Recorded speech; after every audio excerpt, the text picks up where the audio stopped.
غزہ کی پٹی میں چند لاکھ لوگ رہتے ہیں اور وہ حملہ کرتے ہیں اسرائیل پر، اور جواب میں اسرائیل غزہ پہ حملہ کرتا ہے. دنیا کی آنکھوں میں دھول جھونکی جا رہی ہے اور کہا جا رہا ہے پہل کس نے کی ہے.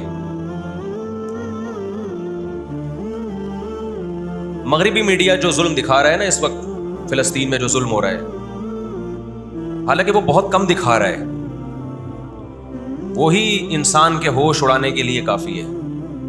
اس طرح معصوم بچوں کو قتل کیا جا رہا ہے. جب آپ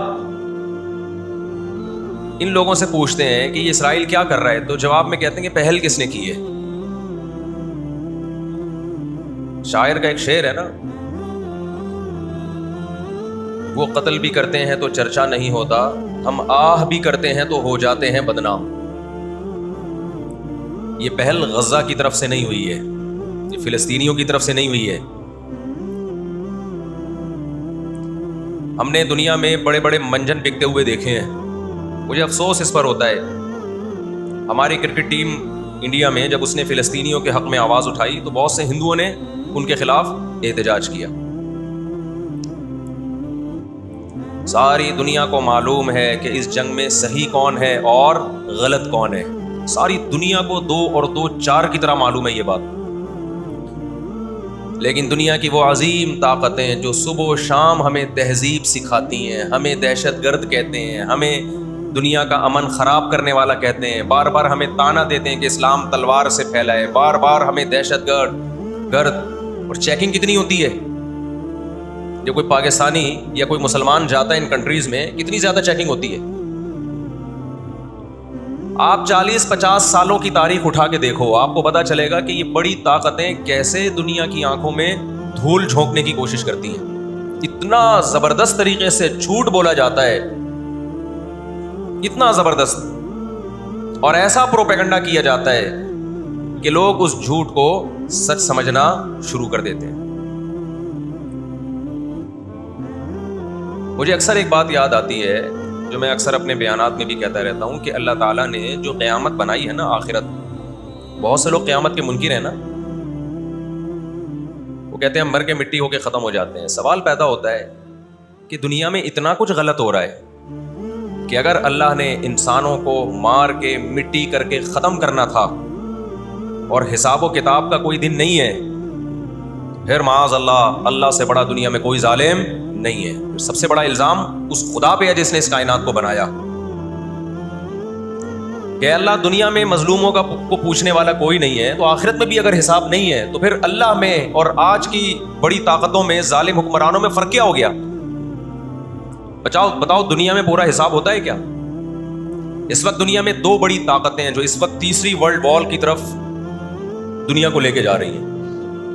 آپ کو پتا ہے پہلی جنگ عظیم میں کتنے لوگ ہلاک ہوئے، دوسری جنگ عظیم میں کتنے لوگ ہلاک ہوئے، اور اب جب تیسری جنگ عظیم ہوگی تو ہلاکتوں کا جو ریشو ہوگا، میں سمجھتا ہوں آدم علیہ السلام کے زمانے سے لے کر اب تک دنیا میں جتنی ہلاکتیں ہوئی ہیں وہ ایک طرف ترازو کے ایک پلڑے میں رکھتے ہیں آپ، اور یہ تیسری جنگ عظیم جو اسرائیل کی وجہ سے ہونے جا رہی ہے اس میں جو ہلاکتیں ہوں گی وہ تمام ریکارڈ توڑ دیں گی، اور اس کا ذمہ دار برطانیہ، امریکہ اور اسرائیل ہوگا، جو دنیا میں سب سے زیادہ تہذیب کے ٹھیکے دار سمجھے جاتے ہیں. اس لیے میرے سامنے یہ نہ کیا کرو گورے کے اخلاق بہت اچھے ہوتے ہیں، تھینک یو سے بات شروع کرتا ہے، تھینک یو پہ ختم کرتا ہے. یہ ان کا تھینک یو قیامت کے دن ان کو خدا کے عذاب سے نہیں بچائے گا. ہمارا وہ شخص جو گالی سے بات شروع کر کے گالی پہ ختم کرتا ہے، خدا کی قسم ان سے اچھا ہے. وہ دنیا میں وہ ظلم اور بربریت نہیں کرتا جو یہ لوگ کر رہے ہیں. عراق میں جو بھوک سے بچوں کو مارا ہے وہ کس نے مارا ہے؟ مسلمانوں نے مارا ہے یا ان 27 اتحادیوں نے مارا ہے؟ وہ عراق اب تک اپنے پاؤں پہ کھڑا نہیں ہو پایا ہے. اس تباہی کا جو سینکڑوں بچے یونائٹڈ نیشن کی رپورٹ کے مطابق عراق میں بھوک سے مرے ہیں، ان کا ذمہ دار سعودی عرب ہے، پاکستان ہے، یا وہ 27 اتحادی ممالک ہیں جو سارے غیر مسلم کنٹریز ہیں جنہوں نے 27 ملکوں نے مل کے عراق پہ حملہ کیا تھا اور جھوٹا الزام لگایا کہ ان کے پاس کیمیکل ہتھیار ہے. کہاں گئی وہ عالمی طاقتیں؟ کہاں گئے وہ تہذیب کے ٹھیکیدار جو ہمیں تہذیب سکھاتے ہیں؟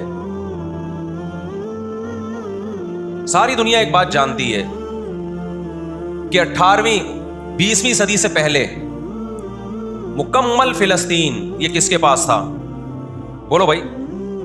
یہ عربوں کے پاس تھا، مسلمانوں کے پاس تھا، ایک عرب کنٹری تھا. کون سے لا اور کون سے قانون کے تحت اس کو یہودیوں کے حوالے کیا گیا. زیادہ لمبی بحث نہ کیا کریں, اس کے ماضی کی طرف جاؤ. کون سے قانون کے تحت اس میں یہودیوں کو لا کے زبردستی بسایا گیا ہے کہ جی زمینیں تو فلسطینیوں نے بیچی تھی یہودیوں کو. آپ اگر اپنے ملک میں کسی کو زمین خریدنے دیتے ہو تو کیا اس کا یہ مطلب ہوتا ہے کہ کل وہ آپ کا باپ بن جائے؟ دنیا میں کہیں کسی کنٹری میں یہ لا ہے کیا؟ آپ نے اجازت دی اپنے پڑوس میں آ کے کسی شخص کو رہنے کی, کل اس نے آپ کے مکان پہ بھی قبضہ کر لیا, کل اس نے اپنی ریاست کا اعلان کر دیا. دنیا میں کہیں بھی اس بات کو تسلیم کیا جائے گا؟ دنیا میں 2 بڑی جنگیں ہو چکی ہیں, ان دونوں بڑی جنگوں میں کہیں بھی کسی مسلمان کا نام بولو نہیں آئے گا, کہیں بھی نہیں آئے گا, کیونکہ کسی فلاں مسلم کی وجہ سے ہوئی ہے یہ جنگ.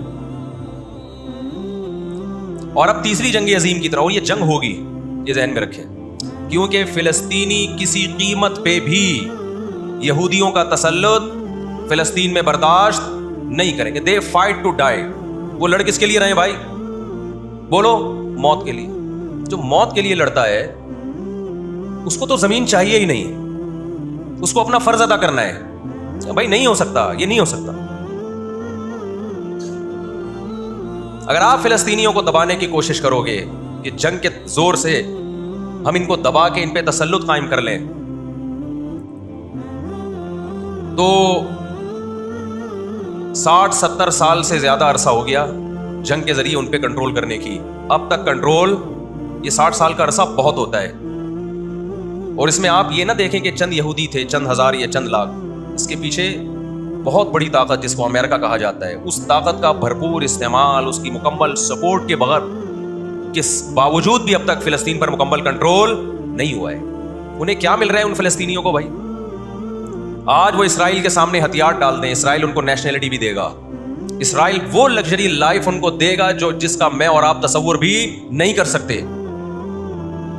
وہ لگژری لائف دے گا ان کو,